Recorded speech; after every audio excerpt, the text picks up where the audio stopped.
questo è uno smalto che noi diluiamo nell'acqua e a seconda di quello che dobbiamo e vogliamo ottenere si diluisce e gli si dà una densità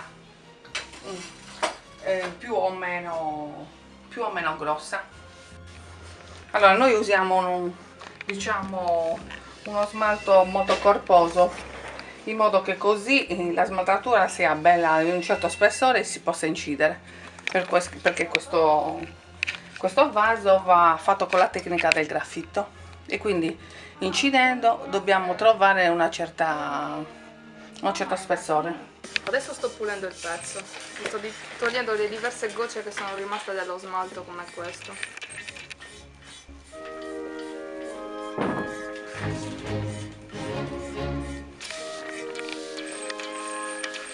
Ok, adesso lo firmo.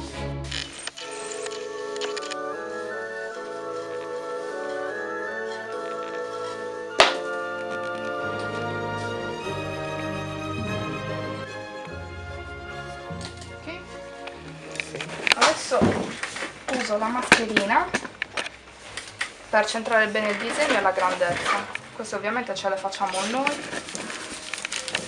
e la spolvero con il carbone.